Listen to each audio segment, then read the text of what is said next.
cardiovascular pediatric disorder.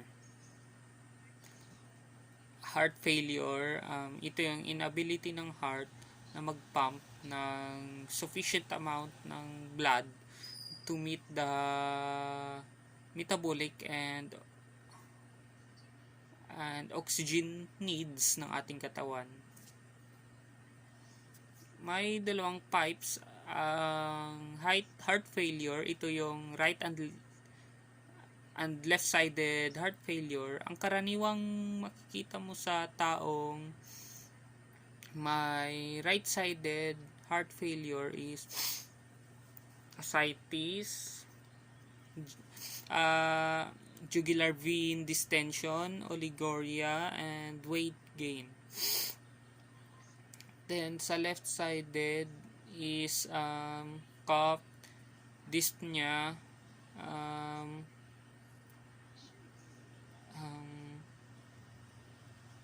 grunting, head bobbing,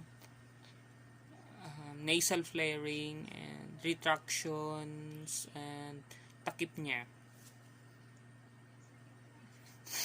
Cyanotic heart defects. Ito yung left to right shunting. So bale yung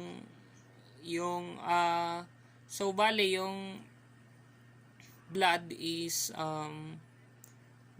nagfo-flow from the high pressure left side to the low pressure right side of the heart. And may 7 sakit dito. Una is ventricular septal defects. Ang VSD is an abnormal opening between the right and left ventricles. Manifestations dito is systolic murmur sa may lower border ng sternum, and increase O2 sa right side ng heart, at hypertrophy ng right side ng heart kapag in-ECG. Next is atrial septal defect. Ito ay abnormal openings sa atrium na nagkukos ng increase flow ng oxygenated blood into the right side ng heart. Manifestations dito is systolic murmur sa may upper border naman ng sternum.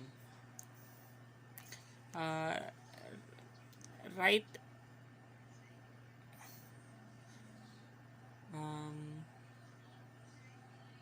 atrial and ventricular enlargement sa infant may be asymptomatic or pwedeng mag-develop ng heart failure. May types ang ASD. Itong ASD1, ang opening is nasa lower end ng septum. ASD2, ang opening is malapit sa center ng septum. At ang ASD3, ang opening is malapit sa junction ng superior vena cava. Next is duplication of aortic arc. Dahil sa doubling ng arc ng aorta is nako-compress ang trachea at esophagus, and dahil dyan nagkakaroon ng dysphagia and dyspnea, at nagkakaroon din ng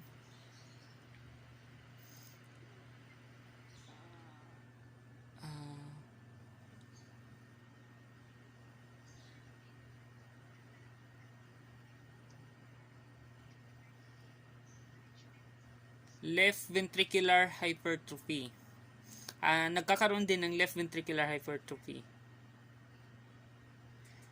And next is ang management pala doon is closed surgery. Next is patent ductus arteriosus. Ito yung failure na pag-close ng ductus arteriosus within the first week of life.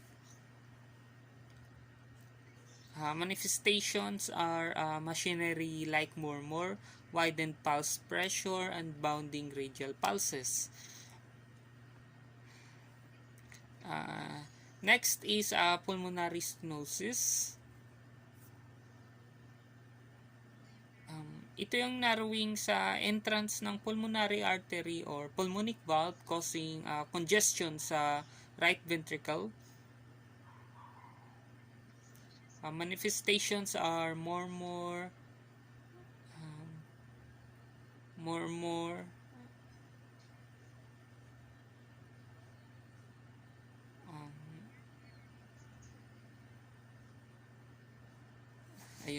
and then next is aortic. Next is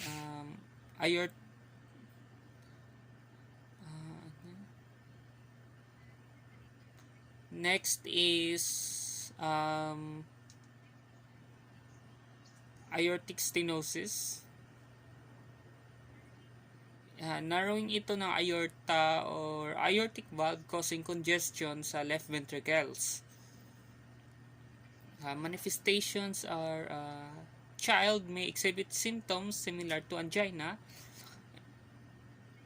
Then typical murmur, rough sound, and trill.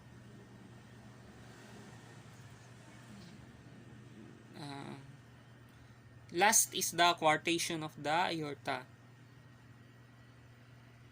Ito ay narrowing ng aortic arc.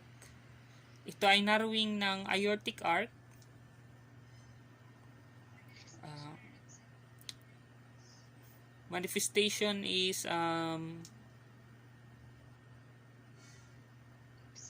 absent of femoral pulse.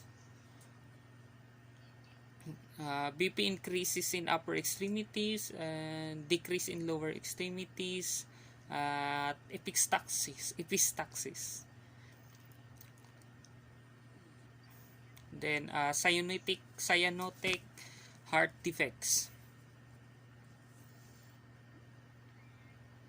Ito ay right to left shunting, may 5 na sakit dito. Una ay transposition of great arteries.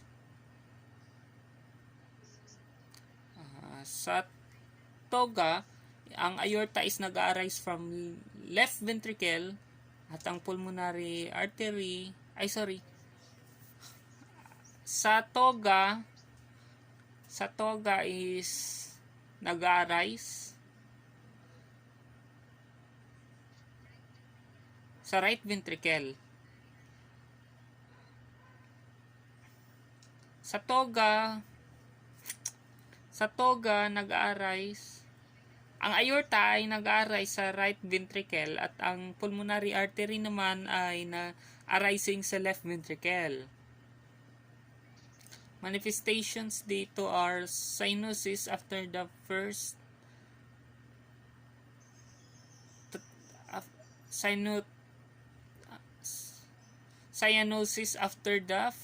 cry and polycythemia. Next is the total anomalous pulmonary venous return. Dito ang pulmonary artery ay instead of entering sa left atrium ay pumapasok ito sa right atrium or superior vena cava.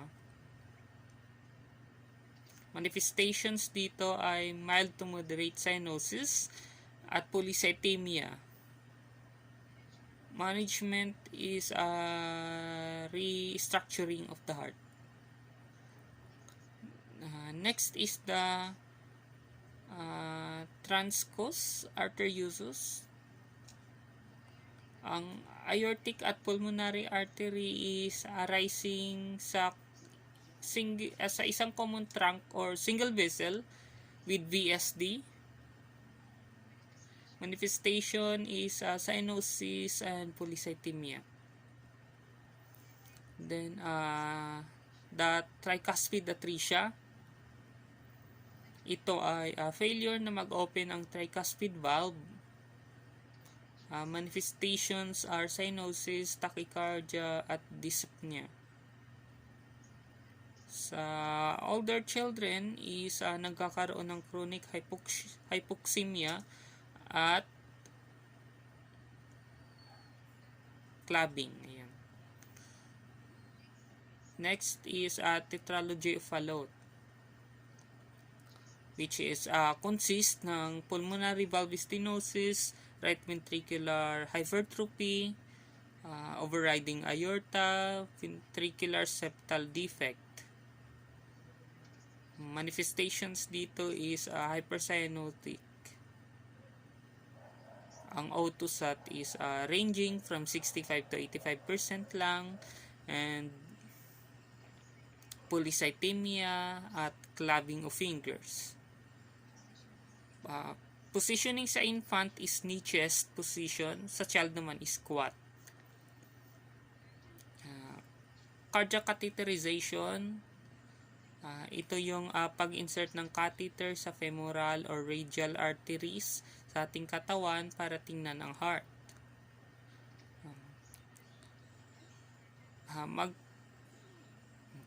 Mag-perform ng PCI para ma-determine ang cardiac output, and kapag may blockage, PCI may be performed. Then acquired heart disease, the rheumatic fever is ito ay inflammatory autoimmune disease na nakaka-apekto sa connective tissues ng heart, joints, skin, blood vessels, central nervous system. Possible na mag-lead ito into rheumatic heart disease, and nagkakaroon nito dahil sa untreated or partially treated na group A B hemolytic streptococcus infection sa upper respiratory tract.